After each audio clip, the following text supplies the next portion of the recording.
नमस्कार Dinalipi live fast news मु निहारिका।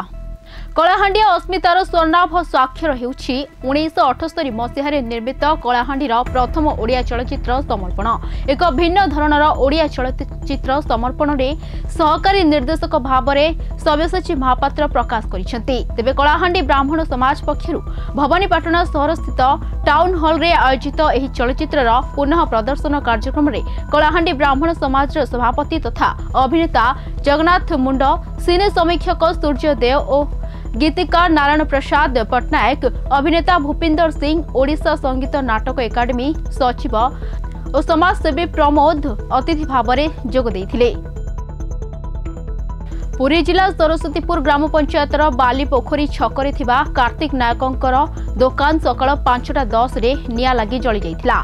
विशेषकर दुकान रे पेट्रोल थिबारु निया लागिथिबा अनुमान करा जाउछि। तेबे नियारे लक्षाधिक टंकार सामग्री पोड़ी नष्ट हो जाइछि। ग्रामवासी माने निया को आयत्त करबाकू चेष्टा करथिले मध्य करि पारि नथिले परे अग्निशम बाहिनी को खबर देइथिले।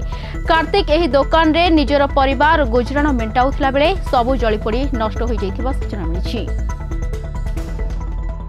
पुरी श्रीमंदिर में घटी अभावनीय घटना। महाप्रभुଙ୍କ अवकाश पूजा नीति शेष हेबा परे धुकुड़ी द्वार निकट में रक्त पड़िथिबा दृष्टिगोचर हेबारु महाप्रभुଙ୍କ बड़ महास्नान नीति होईछि। फलरे भक्त माने महाप्रभुଙ୍କ दर्शन पाइबारे बेस विलंब होईछि।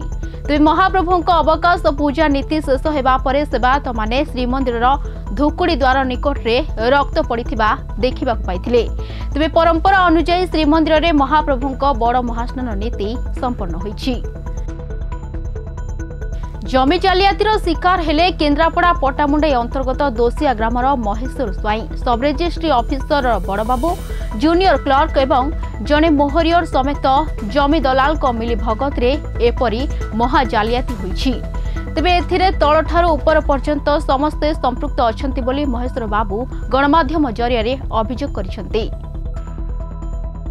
सारा राज्य में जारी रही वर्षा। आसंता 31 तारीख सुधा उत्तर पश्चिम बंगोपसागर में आउ एक घूर्णिबलय सृष्टि हेबार संभावना थिबा पाणीपाग विभाग सूचना देइछि। एहार प्रभाव रे 3 तारीख पर्यंत उत्तर और आभ्यंतरण ओडिशा रे प्रबल वर्षा हेबो।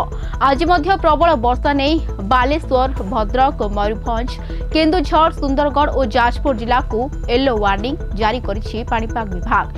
एही सब जिल्ला रे 70 रु 110 मिलीमीटर पर्यंत वर्षा होई पारे। समय सरिछि फास्ट न्यूज पेट रखुछु। नमस्कार। दिनलिपि लाइव को एबे ही लाइक, शेयर, सब्सक्राइब करंतु।